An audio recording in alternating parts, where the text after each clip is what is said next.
Thank you, Mr. President.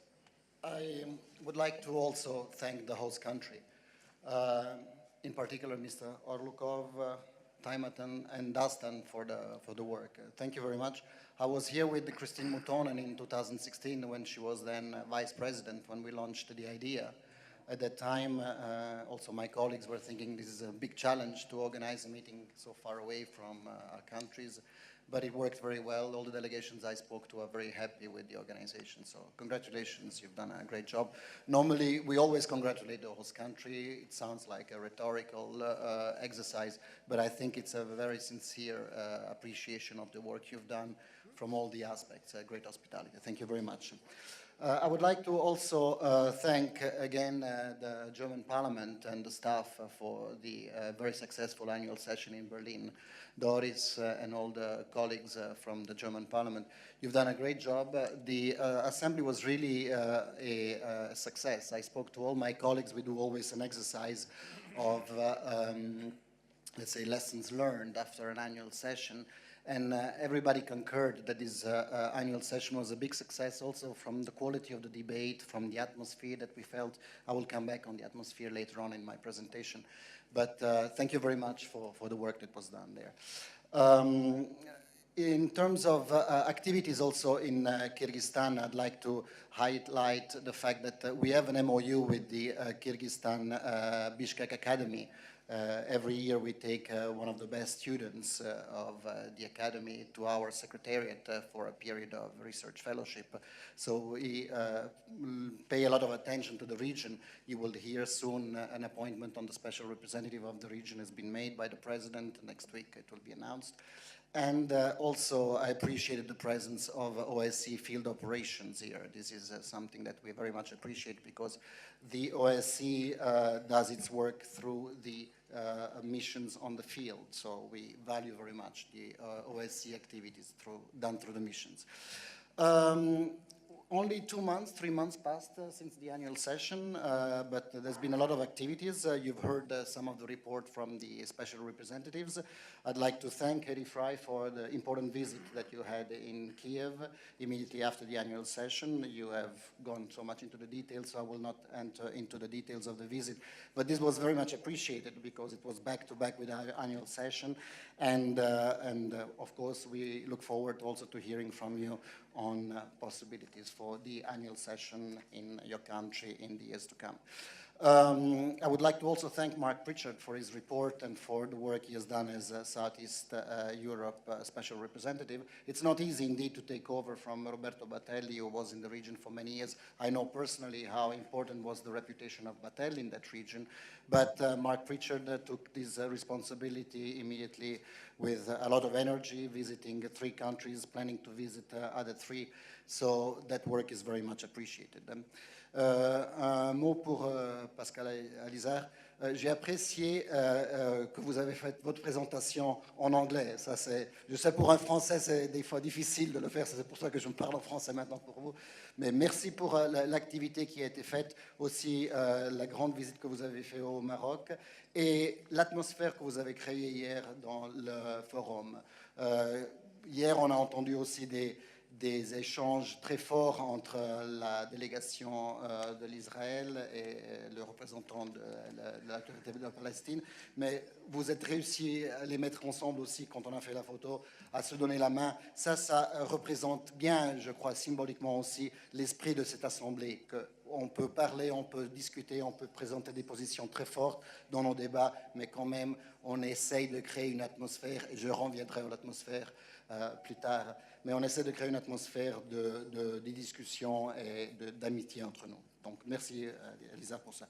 I would like to also thank Azai Guliev, who participated in a seminar in Tashkent, where he represented the Parliamentary Assembly at an important meeting at the UN level. This shows also a great cooperation with other international organizations. And last but not least, the Leinsweiler seminar that we had in Berlin immediately after the annual session, that was a big success. Also an example of how we can work out of the the statutory meetings that we have in the OSCE Parliamentary Assembly, but how we can create opportunities of dialogue and encounter. That seminar was very much a success also in terms of content of the discussions. I learned a lot of things about my second home country, Switzerland, that I didn't know of, so I really appreciated also the quality of the guests, speakers that yourself and Ambassador Montella, who organized the seminar, invited to the seminar. This year, I mentioned at the annual session that we would have had an important participation at the Human Dimension Implementation meeting in Warsaw.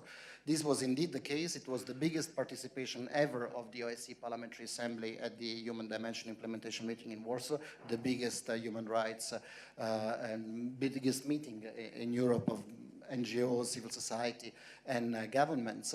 And you yourself, Mr. President, you opened the meeting. Our Vice President, Isabel Santos, was addressing sessions, as also Kerry Eriksson from Norway addressed a session, and also our third committee chairs, Margareta Ellen and Kyriakos attended. So thank you very much for your participation there. It's been very much noted in Vienna and Warsaw and very much appreciated by the NGOs and the civil society. And I think we need to continue this also in the future, so to keep an important focus on civil society. We learn a lot also from them. Mr. Tsereteli, President Tsereteli, you've been elected for your first term in Berlin. You have kept the same pace of engagement in the OSCE Parliamentary Assembly that you had in that short period where you have filled in Ms. Mutonen's mandate. In the first week of your mandate, of your first mandate, you met the entire OSCE, Zanier in Bolzano, as you mentioned in your report, the freedom of the media representative in Tbilisi. You had meetings with the ODIHR director and the Secretary General of the OSCE, still the annual session in Berlin. So this testimony is also our renewed engagement with the OSCE governmental side. Next week you will be at the PC in Vienna for the second time. This is something that we very much appreciate from the Italian chairmanship, because it finally testifies also symbolically the fact that the parliamentary dimension is speaking at the beginning of the year after the inauguration of the chairman in office. There is an address by the president of the PA representing the parliamentary dimension. And then after the annual session, sometimes in the fall, you present the work of the annual session. This is something that we very much appreciate from Italy, and we intend to continue in the future, hopefully, with the Slovak chairmanship that you will meet also next week. You had also important visits in Armenia and Azerbaijan. We've seen today how sometimes those visits are challenging, but you've managed to do that in a very elegant manner. And also in your, I would say, very personal style, creating a very personal atmosphere with the highest leadership of those countries. I've been in meetings with you and with the president of both countries, with the speakers of both countries, and I must say there is a personal rapport which sometimes helps also to get over the normal and understandable rhetoric that one has to have in public, but sometimes also behind the doors and behind the scenes, you can create a good atmosphere between leaderships. I also particularly appreciated, you mentioned it in your report, the recusal that you made for appointing a leadership for the elections in Georgia. Of course, this is an election where your party and you personally are legitimately campaigning for a candidate in your country, but you had the elegance and the sense of institution to step back to allow the oldest serving Vice President, Lord Bones, to make the appointment of the leadership. And I think this is a good example also on where we're going also in terms of code of conduct on election observation. I will come back to this point later on. The budget. Lord Doris Burnett has already outlined the budget. I would like to express appreciation for the approval of the budget in Berlin. This was a budget increase of 7%. It's probably unprecedented in international organizations. In the OSCE, there's not been a 7% increase in many, many years. But this is a testimony of the fact that you have trust in the organization, you have trust in the work that we do, and we take this very seriously. For 3 years, was very reluctant in presenting a budget increase because I said that at the beginning of my mandate, I wanted to put first the house in order. So we've introduced administrative rules, procedures that are very much in line with those of normal international organizations. We have taken the acquis of the OSCE and also of the NATO Parliamentary Assembly. So we have now implemented a set of rules which are the benchmark under which the auditor, who has just started its auditing activities this week, will be able to measure whether our efforts and the way we've managed our finance is in line with the international standards. And I think this is very important. I apologize if I return very often to this issue about the rules and also the staffing rules, but this is an important issue, and there are here delegations. I look at Alan Farrell, I look at Lord Bonas and others who have very often pressed us into introducing this, and I take this very seriously, and I think now we have a healthy and also, let's say, a legal binding document that somehow guides and protects us in administering finances. You will have seen in my report and in the OSCE PA website, there are vacancies for some jobs in the PA. There are 2 junior professional officers, which we are going to hire in the next weeks or months. And there is a position of general service officer. We have publicized these positions in the public. We are now in the process of recruitment. We will do a very transparent, very correct recruitment. There is a commission within the Parliamentary Assembly who is in charge of selecting all the candidates with normal procedure that is in place also in the OSCE governmental side.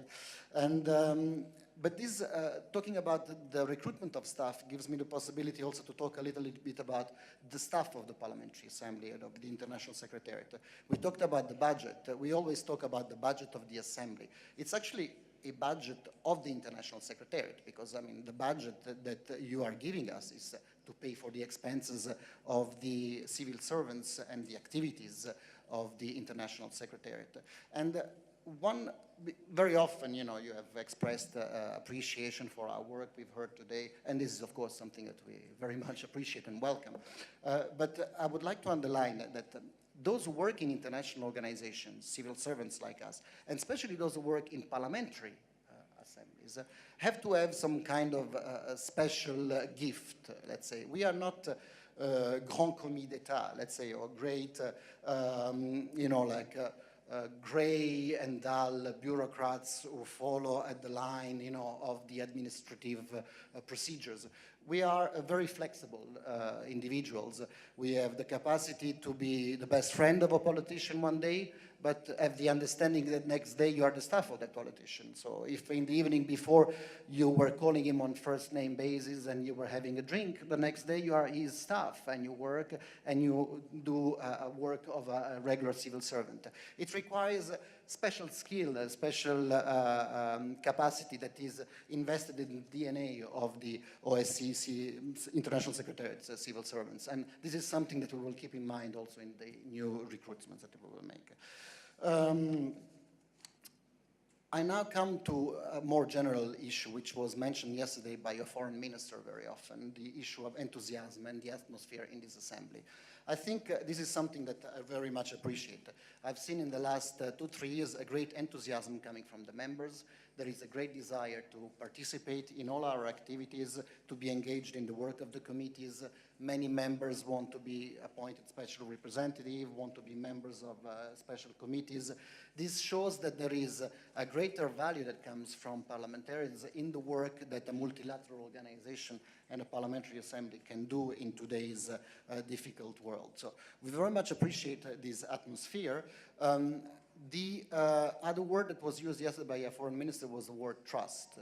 And we see these in all the frozen conflicts within the OSCE area, but also within the general atmosphere that there is in Vienna. You will breathe it next week at the Permanent Council. And here I salute also the ambassadors of the Permanent Council who are always following our work, the ambassador from Switzerland, from Ukraine, who is here with us.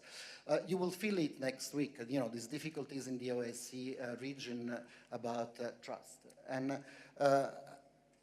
as we have often discussed among ourselves, Mr. President, trust and confidence building is the most difficult exercise that exists. There is not a formula of how you create it. Where do you collect trust? You know, is it through sanction? Is it through persuasion? Is it through showing muscles? Is it through naming and shaming activities? Is it through dialogue? I think the Parliamentary Assembly, which is an assembly that rules not by consensus but by a majority vote, has this special quality that it tries to create a little bit of dialogue, a little bit of trust among members. Of course, there are difficulties. We are not the place where we will solve all the problems within the general OSCE region, but we can put a little seed, a little bit of contribution to enhance trust, to enhance dialogue among ourselves. And I see it happening, probably not sometimes when the cameras are on and when we have general plenaries, but outside in the receptions or in between meetings, I see that members of different countries who have difficulties try to reach out to each other and speak. And this is something that we very much appreciate. And I think this is the main, let's say, ragione sociale. I don't know how the interpreters will translate it into English, but it's the main reason of this assembly is exactly to create a platform for dialogue, for confidence, and for building a little trust among ourselves. That's basically what I would like to say. We will go through the upcoming events later on, but we will be very busy, of course, in the autumn and with the upcoming elections in the US, in Georgia, and immediately after the Vienna meeting, there will be elections in Moldova, exactly that same weekend. We will have elections, important elections in Ukraine. Our last observation mission in Ukraine was the biggest ever in the OSCE Parliamentary Assembly. I expect also the one on the 31st of March to be a very big election observation mission. So we have important events upcoming. And j'aimerais aussi bien remercier la délégation du Maroc qui est ici dans un grand nombre. Vous a pris cette grande responsabilité d'organiser la prochaine session d'automne à Marrakech. On vous remercie, on apprécie ça beaucoup. Et en particulier, on remercie le fait que vous avez créé les conditions afin que toutes les délégations, et aussi la délégation d'Israël, peuvent participer à votre rencontre. Donc, ça c'est bien noté, bien apprécié. And of course, this also leads me to the usual question that I have is that one of my responsibilities as Secretary General is, of course, to ensure venues for the Assembly to have its meetings. We are not like the Council of Europe who has an hemicycle or like a normal parliament. We exist if there is a place where we can have the future autumn meeting or the future annual session. So I thank also Romania who has taken the responsibility to organize the 2021 annual session. Canada is in discussions for 2020, but for 2022, 2023, I hope that countries around the table who have not yet taken on that responsibility will consider that. With that, I thank you very much, Mr. President. I thank all of you. Sorry it was a bit lengthy, but I just thought I need to share all these thoughts with you. And I'm ready for your question. Thank you. I think, dear Roberto, it was good that you went even beyond some technicalities and you touched upon the sometimes personal, sometimes, you know, our collective values that we have in this assembly and the